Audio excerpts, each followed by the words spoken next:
All right, next we're going to go over how to start an IV. So first I need to make sure I have all my supplies.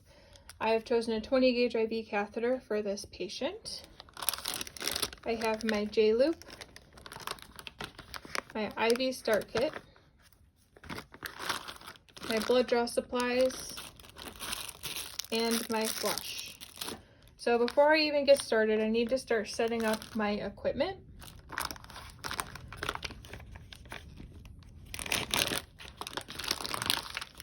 So first thing I want to do is prepare my tape. So I did get a little bit of tape in my IV start kit. And I'm just going to set this aside at the edge of my table so I'll have it when I need it. So I just tear 2 pieces and I set them aside at the edge of my table. I have my tourniquet, which will go around my patient's arm. My alcohol prep pad so I can clean my site.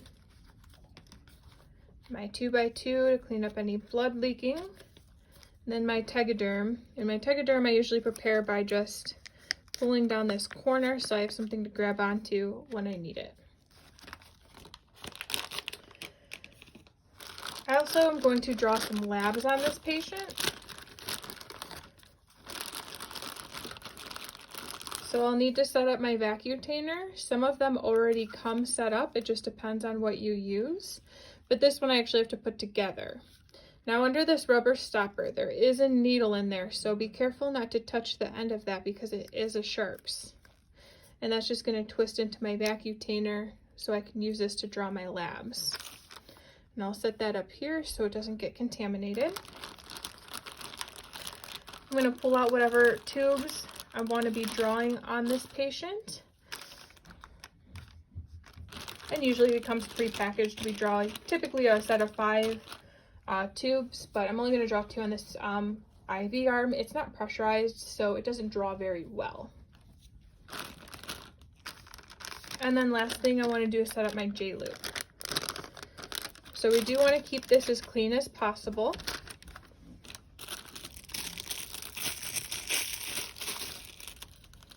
So first I open up my saline flush, and I'm going to push out any air that's in that flush.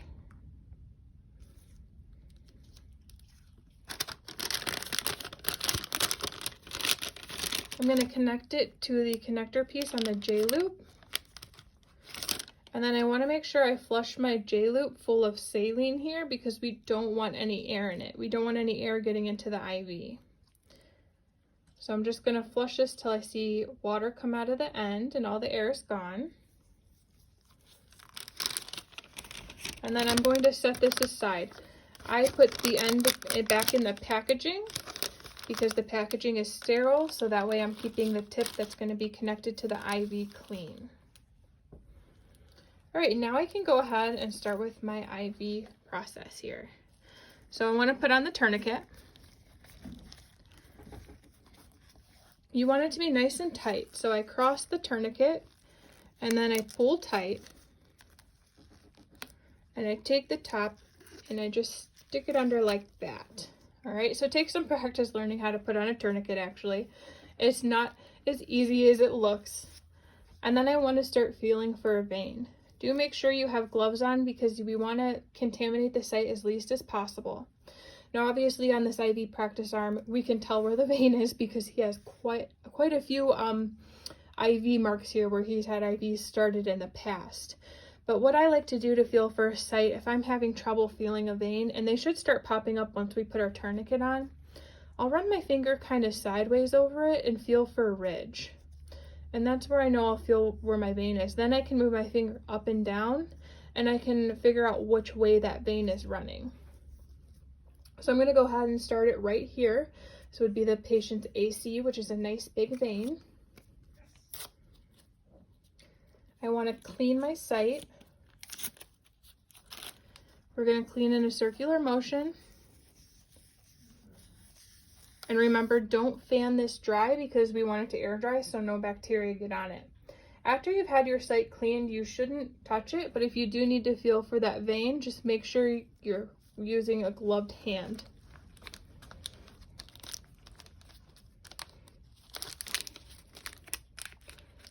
Next, I'm going to prepare my IV needle. Now this IV needle has a safety mechanism that is a push button mechanism. So when I withdraw my needle, once I press that button, the needle will automatically retract and I don't have to worry about getting poked with my sharps.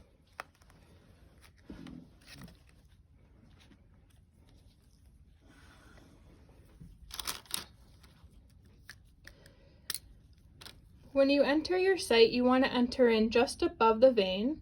I put my finger right here on the IV catheter, so when I want to advance my needle, I can push that ridge forward to advance my needle. You're going to go ahead and enter at a 45-degree angle. Once you pierce the vein, you will see a flash happen, and it might be difficult to see on this video, and also because I have fake blood in this arm, so it's not as bright. But this chamber here in the IV catheter will fill up with blood, and we call that a flash. That means we're in the vein. Once I get that flash, I'm going to advance my needle another millimeter or so, and then I'm going to change my angle almost flush with the skin, and I can advance my catheter forward.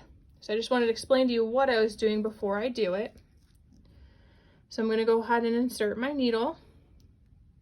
We can see the flash, this part here filling up with blood, which means I'm now in the vein. So I'm going to insert just another millimeter, and then I can lower my angle just a little bit, but I don't need to make it completely flush with the skin. And I'm going to push my IV catheter forward. Notice at the same time, I'm naturally pulling this needle backwards. Now, once I take this needle out, it's going to bleed everywhere. So we can see that it's bleeding. So we need to occlude the IV. So I like to use my thumb because it seems to work a little bit better. But sometimes that'll push the IV catheter out. So you can use your middle finger and then hold the IV here. Now this is very hard to occlude because he's got a very big fake vein. So I'm going to go ahead and attach my vacutainer, and this is for my blood draw. Let me move his arm down so you can see. And these are just going to pop into the vacutainer, and they are pressurized so they will fill with a certain amount of blood. Now because this is a fake arm, I do not have pressure in those veins, so it's not going to fill all the way. But we want to fill it. There's a very opaque line up here at the top. We want to make sure we get it filled all the way to the top there. So I can go ahead and draw my second tube. And I think we're done. I think I took all the blood out of his fake vein. And now I can go ahead and attach my J-loop. So again, need to occlude. And notice I'm holding the hub of the IV catheter while I'm occluding with my middle finger. And this is going to twist on.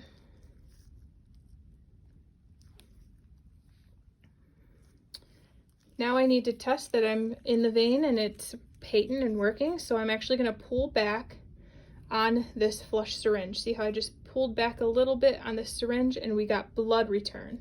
So that means that is a good IV line. Then I'm going to go ahead and I'm going to flush this line so I get the blood back in the vein and I have clear fluid. Now this whole time I'm holding onto my IV. You do not want to let that go. We do want to remove the tourniquet, but we do not want to let that IV go until we have it secured. So here's where I can take my Tegaderm.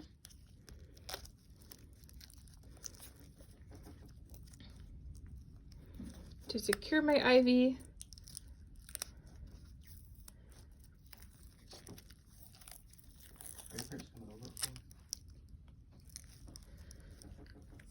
And from here, we're going to take that tape that we had pre-torn and we can secure it even more. So I like to put one right up by the hub. And everyone's a little different on where they put their tape. And then I'll put one, kind of follow the natural curve of that J-loop and put a piece of tape up here. So that way I know that that IV is not going anywhere. Now I do like to leave this clear of tape because I want to see where this hub is going into the skin.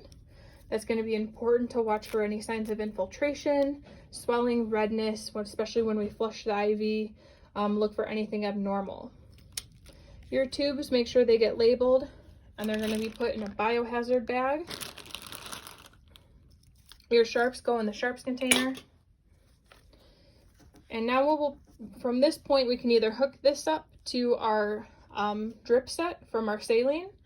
Just make sure that if you do hook up any saline, you're going to clean the top of that port with an alcohol prep before you put up your IV tubing.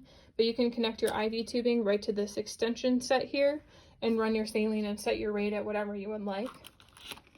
I do want to go over quickly how to push a drug through the IV. So we're going to give an IV medication bolus.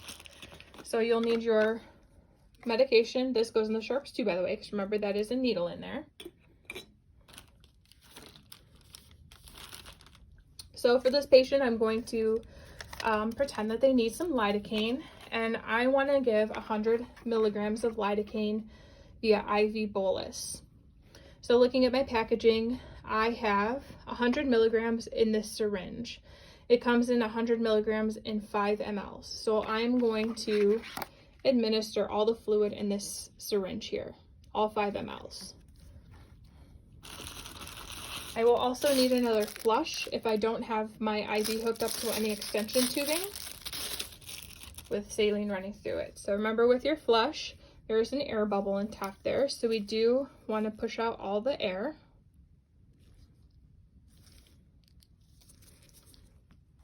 And same with your syringe here. I just refilled this, so there's not any air, but usually there's a little air bubble up top, so we would want to expel any air in the syringe.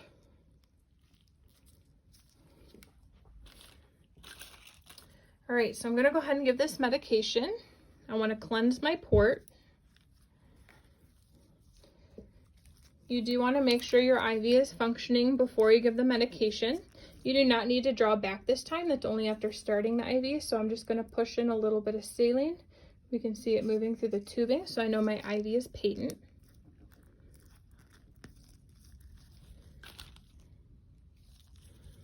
And now I can attach my medication syringe and push this medication as slow or as fast as indicated. So I'm just going to push this medication. We'll say it's a medium push. So I just want to do a little bit by a little bit. We never want to slam in a medication unless we have a cardiac arrest.